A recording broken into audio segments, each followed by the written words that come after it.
Thanks, Million. Everyone, welcome to today's workshop on revision. So I hope you're all well, everyone who's here. And thank you so much for coming along on this very, very rainy day, and I know a very busy week for lots of different students. And hello to everyone who is joining us later on after this workshop has happened on the recording. So we'll get started with today's workshop. We are looking at revision today. It's an important topic every year. This year it is going to be a little bit different how we're revising, as the assessment has changed so much over the last trimester, and since we've gone into online learning and remote learning, and a lot of the different types of assessments have changed. And for our new students, you might feel like, oh God, there's just a lot of assignments in this course, and the chances are there's been a few changes that have meant there's less exams than usual. But revision is still really important. Going back over all of your notes will really help you learn the material, which is the main point of your course, but also help you when you're doing assignments. And then if you have any exams, it's absolutely essential. So in today's workshop, we're going to be looking at revision for online learning and open book exams. We're going to be looking at how to set up your study space at home. We're going to be looking at different learning styles and getting to understand how you learn a little bit better. And we're also going to be looking at memory techniques as well. So as I was saying, this year is a little bit different, and there's a chance that you might have something like an open book exam. And open book exams can sound absolutely amazing, and like it's not going to be a bother at all. I've definitely done a few in my time, and they can be a little bit more challenging than they look on the surface. So I definitely think the natural feeling when you hear you have a book exam is to go, great, I don't need to remember anything.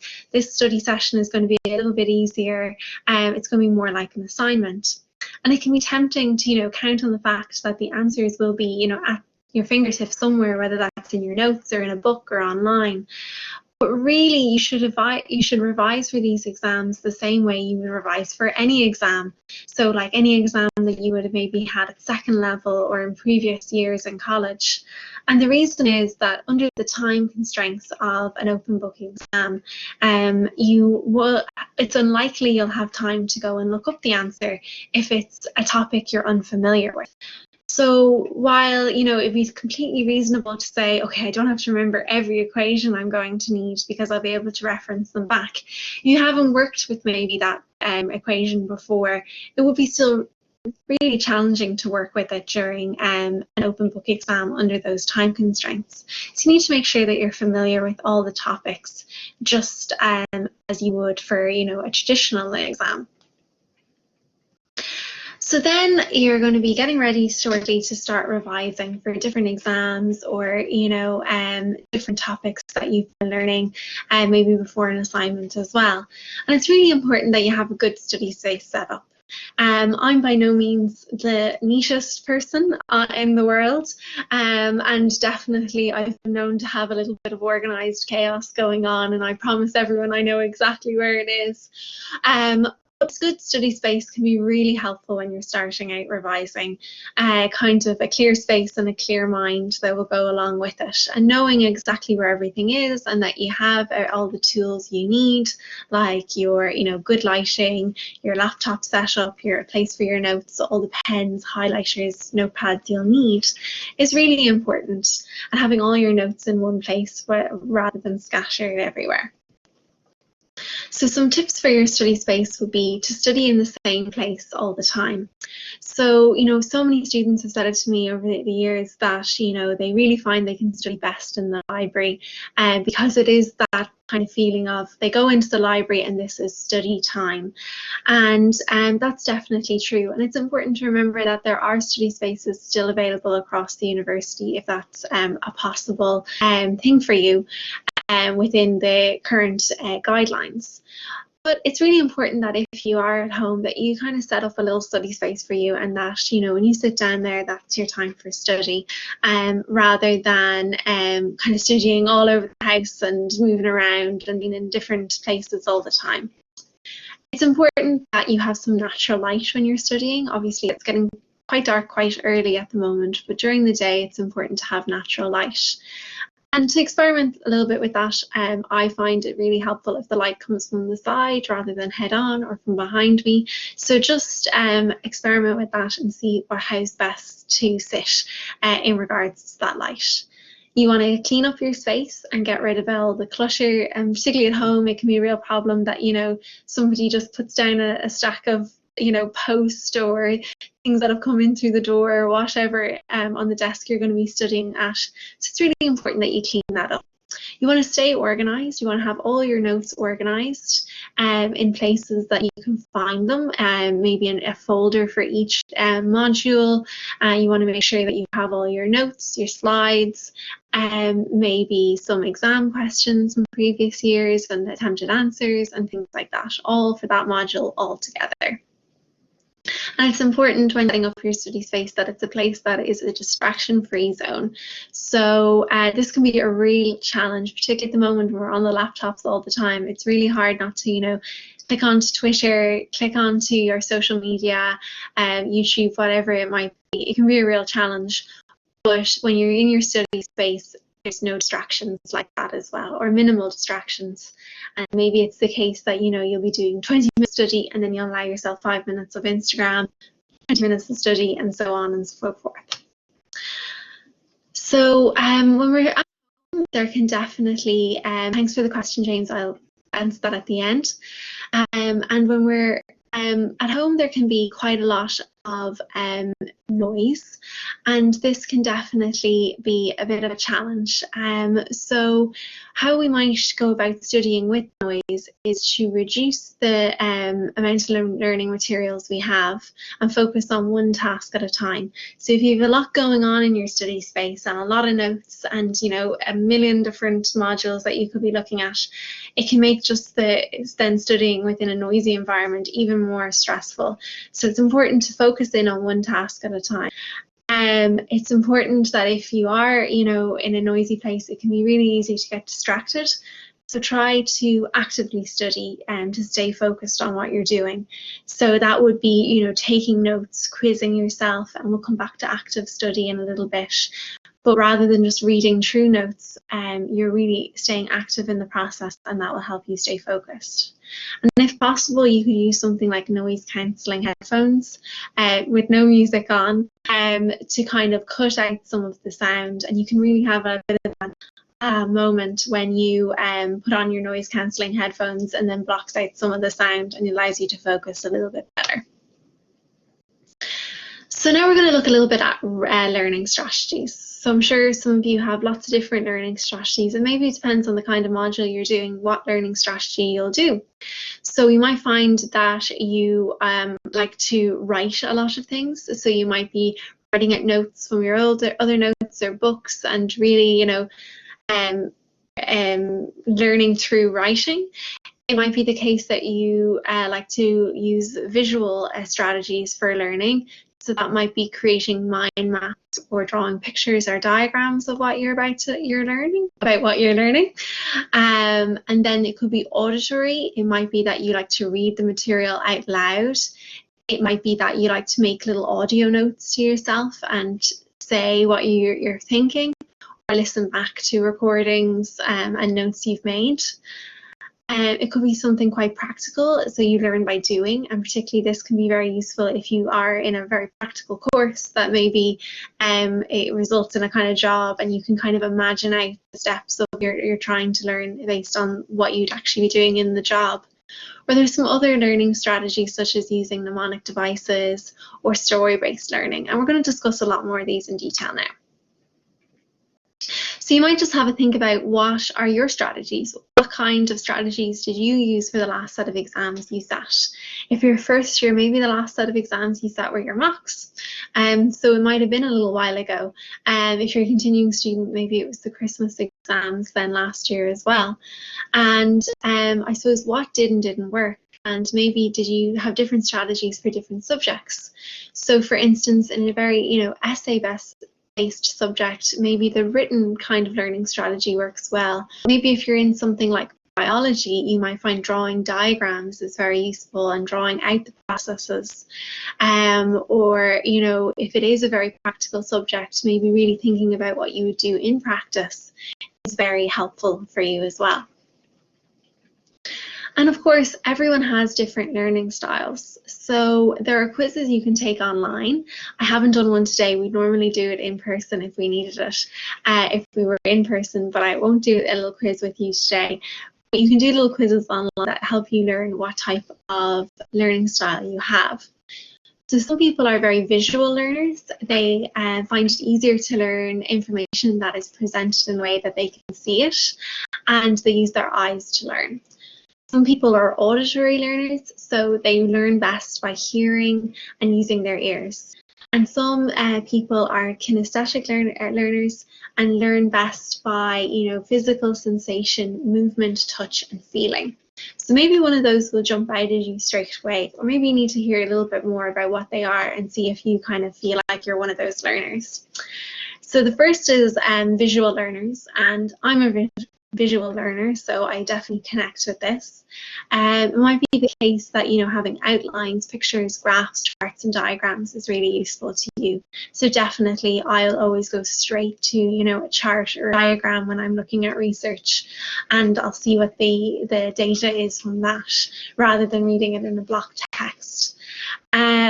You might find that using colour is really useful, so using different colour pens and highlighters, and maybe, you know, you have a little bit of a code there that, you know, highlighting something in pink is maybe the introductions that you need to learn or something like that. And it can be a really good idea if you are a visual learner to draw things out to help you learn. So even if you don't have something like a whiteboard or anything, you can just get like a plastic sheet and some whiteboard markers, some erasable markers, and you can be drawing out a diagram, maybe removing the labels and then writing them back in and stuff like that.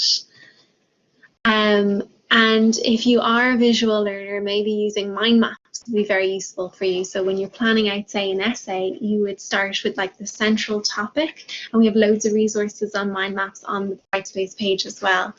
And it might be the case that, you know, you start with the central topic and then you start branching out different kind of subtopics to this, and then you keep branching out with little ideas. And for some people, they like to draw the ideas so that they don't have to put down the words, but they can just be getting the concepts down in that very visual way. I'm not a great artist, so even though I'm a visual learner, I don't really go for that. But definitely having things branched out is very useful. And for me, you know, visualizing something is very useful. So for instance, when I used to be a waitress, I would visualize the orders on the table, and that's how I could remember, you know, a table of 10 people, because I'd be like, oh yeah, they had a Coke there and chicken wings there and things like that.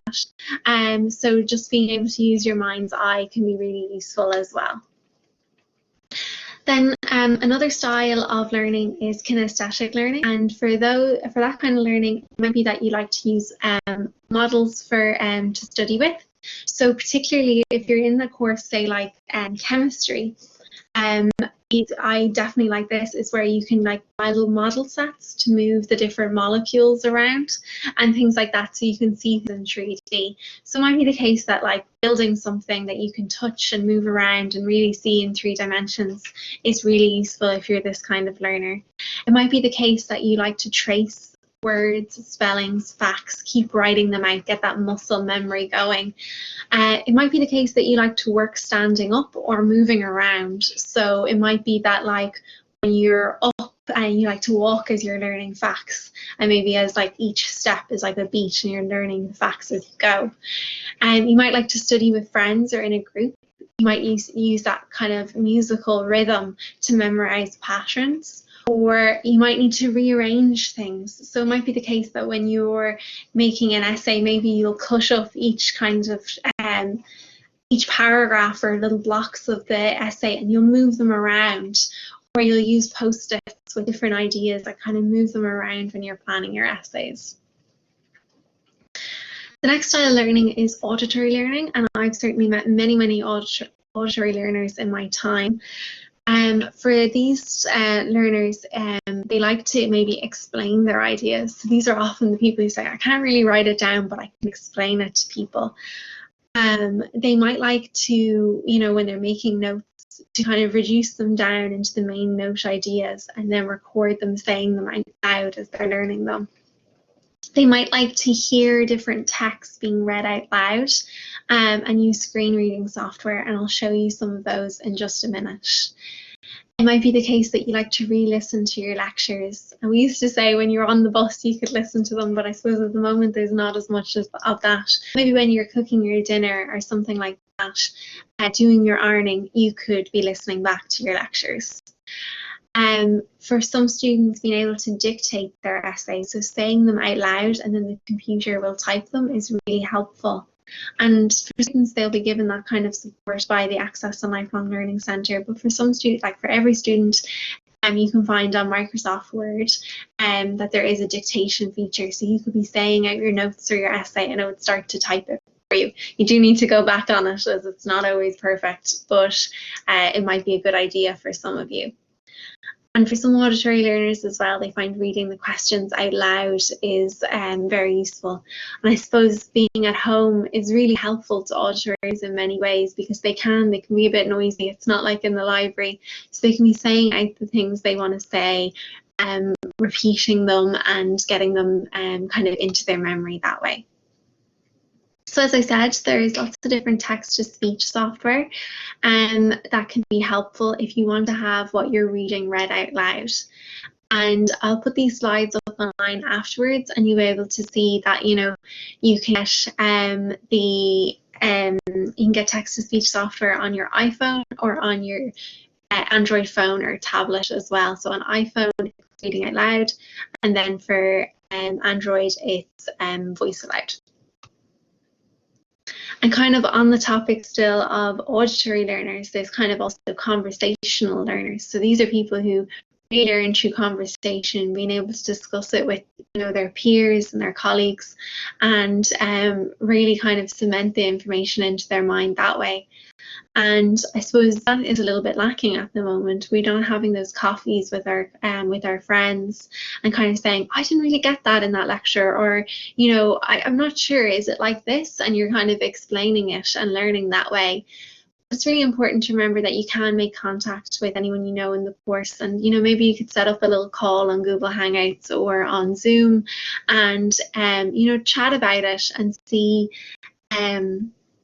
see what might, you know, what your understanding of the topic is, and learn from one another and really get to vocalize that thought. And it's a great way to learn and be time well spent. And if not, you can say it to your family members or your housemates or whoever will listen, the dog, whoever it might be. But conversational learning can be really helpful too. So earlier I spoke about active learning. So this is, you know, where you're not just reading through the notes and just trying to get it into your head by reading. Instead, you're taking a real active route to your learning. So this might be that you're using quizzes, you're listening to videos, or you're using flashcards to help you learn. So there's an app called Quizlet, and it's also a website as well, so you can use it online, on computer or on your phone. And it can be really handy for quizzing yourself. So, you know, if you can cover up the answers and know the answers, you know you've revised something well, and that you remember it. You know, sometimes when you're reading through things, you can think, oh yeah, I get it. But it's really when you cover it that you know if you understand it or not. So sorry, this is a bit small, but Quizlet, I just took some screenshots there. And you can see they have loads of kind of pre-made quizzes. So here's one that was pre-made, and it's around amino acids. So that comes into protein, you know, comes into so many of the science subjects, ag science, all of them, dietitian or nutrition, I should say, studies as well. And you know, it can be quite hard to maybe identify an amino acid because they all look quite similar, but it can be really good then if they, you know, on Quizlet, for instance, it could show you an amino acid without the name and you'd have to name it. or, you know, have little multiple choice questions there. That might be like a quiz you get. You can design your own quizzes as well on the topic you're studying.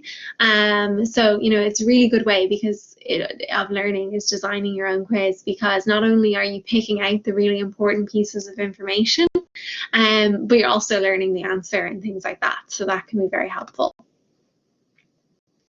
So when you're making notes, you know, making notes is a really important part of revision, and, you know, it can be much better than, you know, just highlighting, because highlighting, while really useful and it can be quite visual, you know, we can fall into the trap of just kind of highlighting everything and not really taking out what's the most important parts. So it can be really important to just even write your own notes in the margin or on a separate page or document. If it helps you reprocess the information, so you're not just like taking it as the word that the author has written it or the lecturer has written it, but you're putting it into your own words. So that can be really, really helpful. You should include any references in your notes as you go along. So if you read something somewhere and you write that down, you think that would be really helpful in a, you know, maybe an exam or maybe in an assignment, pop down the reference there and then, because it can be really difficult to find it later for your bibliography or your reference list. And if you are quoting something, put it in quotation marks so that you remember that those weren't your words, they were the original words that you need to credit. If you are working on the computer, which a lot of people are at the moment, and a lot of your resources are on the computer, you might want some annotation apps. So again, these will be available to get afterwards, and they can just be really helpful for if you just want to add in notes to documents that you have on your computer. So when it comes to then subject-specific reading demands, you might think about a little bit now, what kind of reading is in my course? Is there a lot of it? Is there not a lot of it? Is it very technical? Is it very heavy in that way? Is it quite difficult language, and what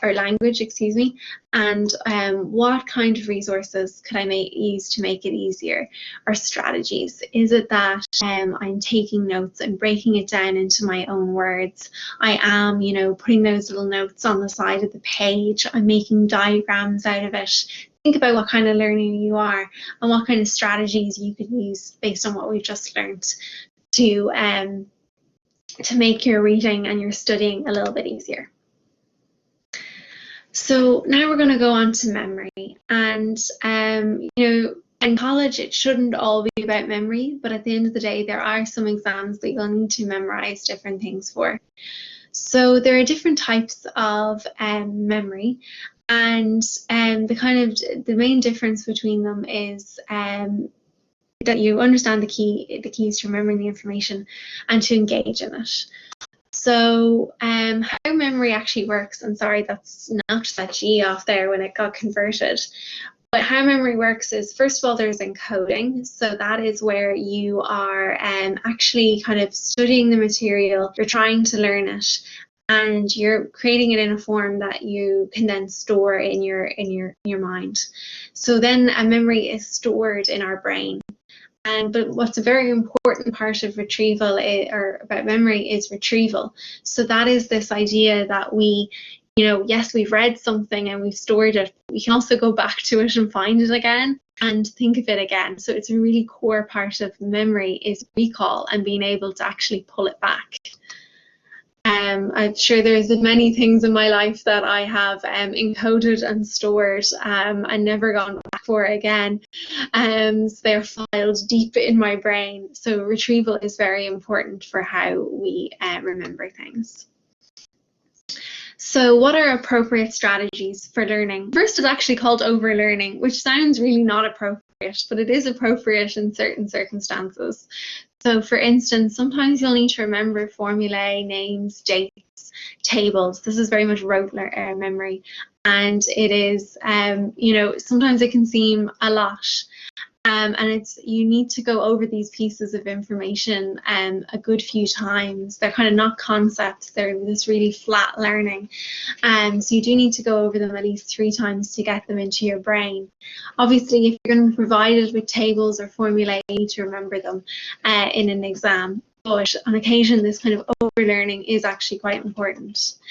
And then there's active learning. So this is when you're learning, theories, applications, how subjects link together, and you're really processing it as you're learning it, and you're really getting it into your memory in a way that you understand.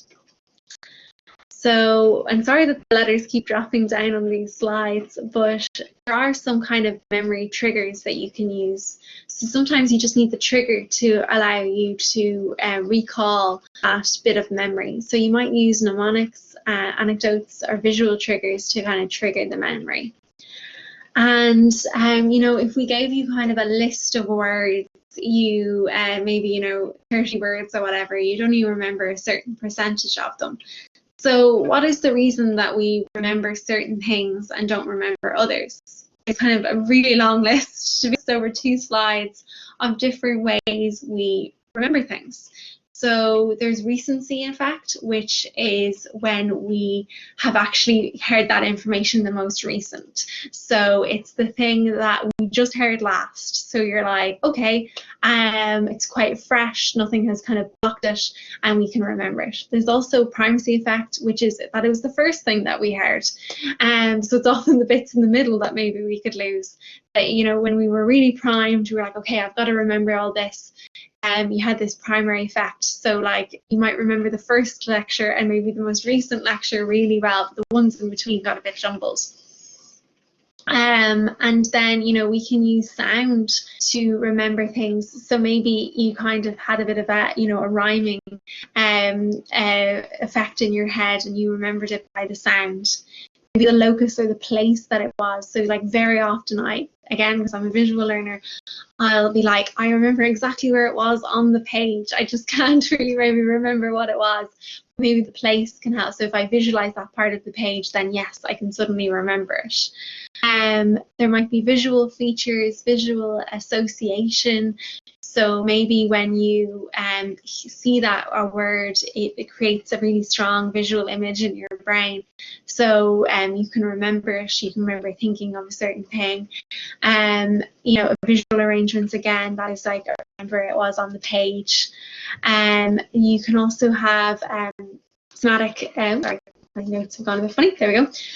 Somatic association, which is like a meaningful association maybe with shapes. Something being unusual makes it really easy to remember. So we often remember things that are unusual.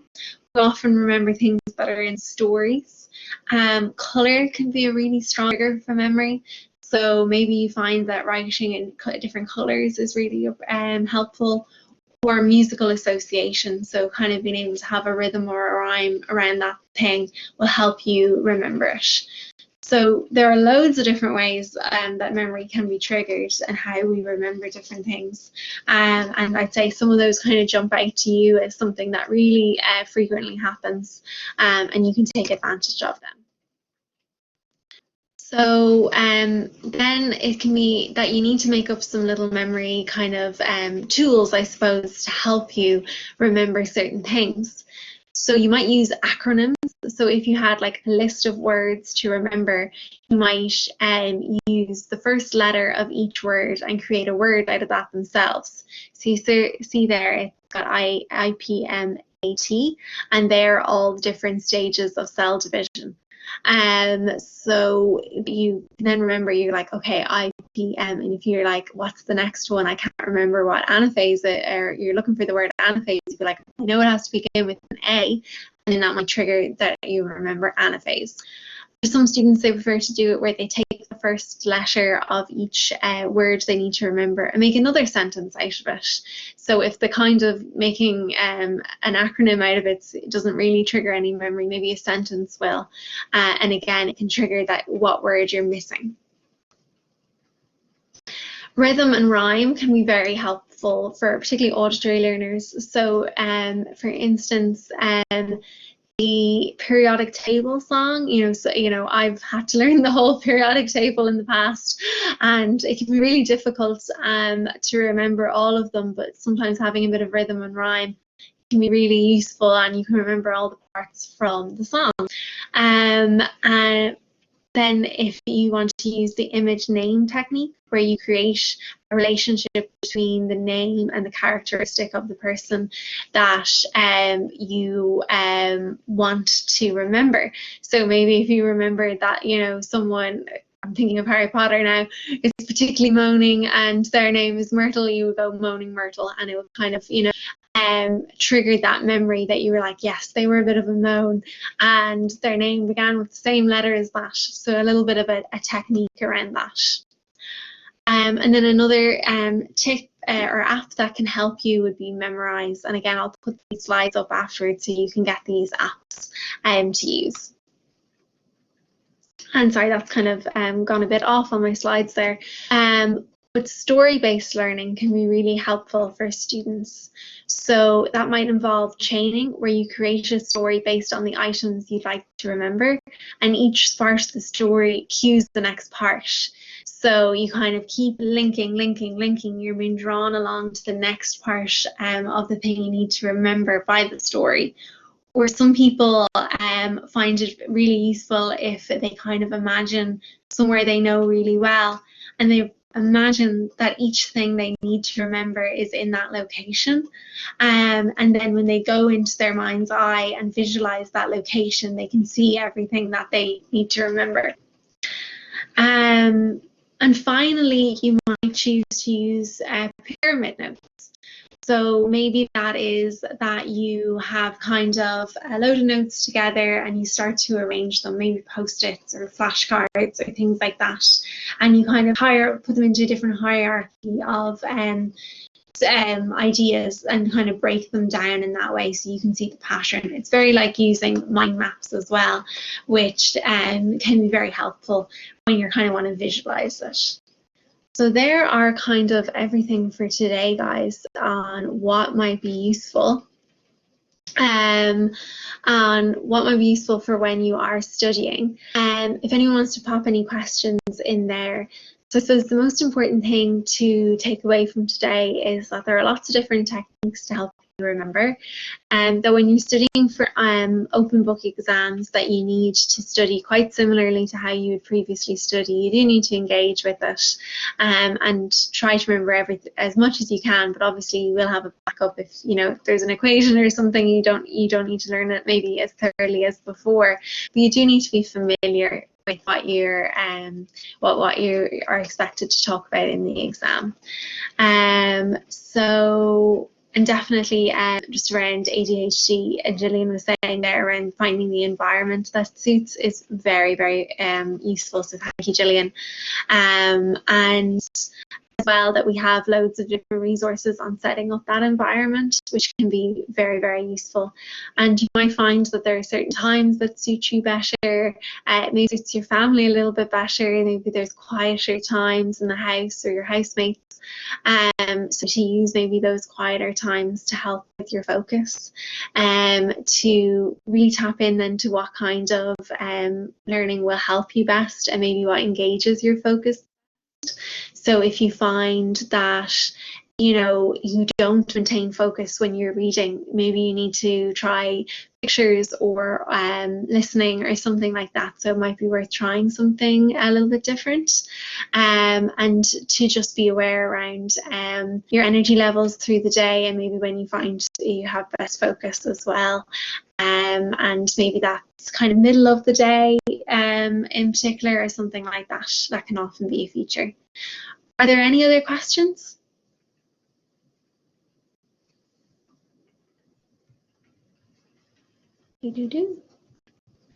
I'll stay on for a few more minutes, guys. I'll stop the recording there. But if you want to post any more questions, I'll be here for a few minutes. Other than that, best of luck in all of your exams that are coming up, or any assignments or anything like that. You've gotten halfway through the trimester now, over halfway, so you're doing really well. So hopefully this workshop will be a bit of help. Thanks, Orla.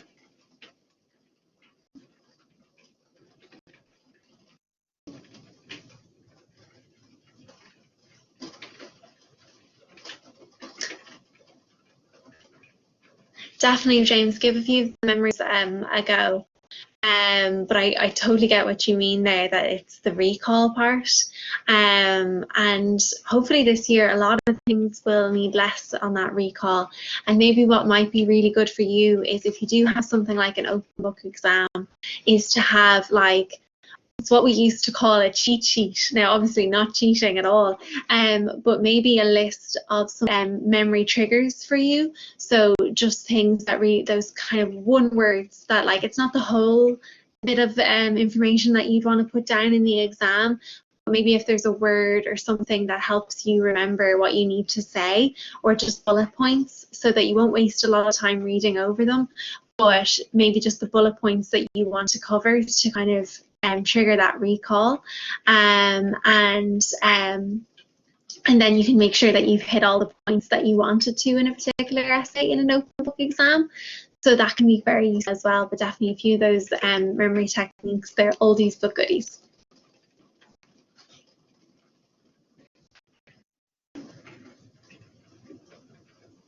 They do. They go super quickly as well. And I think they're going quicker, if I'm honest, online. But you know, I think lots of people are feeling that way, so don't worry about that in that way. But definitely, sometimes, you know, there can be a lot of information coming at you. So just, that's where those kind of writing down the notes and really condensing it down into the most important bits of information can be really important. So, you know, kind of focusing in on what's the core point. And, you know, often I would see like some really great points in you know, lectures or papers I was reading, and I would go to myself like, am I actually going to ever write this down in an exam? Or, you know, am I going to include it in an essay? Or am I going to use this? Or how would I use this? And sometimes, you know, there can be facts and maybe a study you really want to put into an exam paper, and you go, okay, actually, I don't think that's going to fit in with any of my topics that I'm covering. So that maybe can be not part of your kind of condensed down notes that you're using for those exams and things like that. But they are going quickly, and maybe go back, you know, I'm trying to discourage students from using the recordings to the point where they're listening to the whole thing again. Remember, you can refer back to your recordings to listen to something again if you need it. Thanks, James. Absolutely fantastic. Exactly that. Just give a few of them a go. You might find one or two that works well for you, and everything's worth a try. See you next week anyway.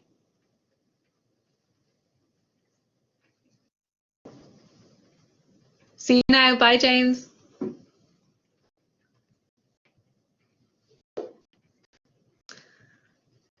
That's us.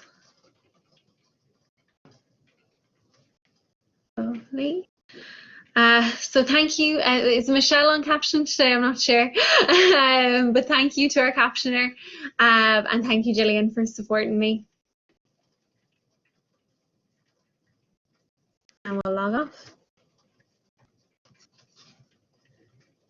And Gillian, for getting out, just because it's different to Zoom, you click the 3 lines in the top left-hand corner, and then it's leave session.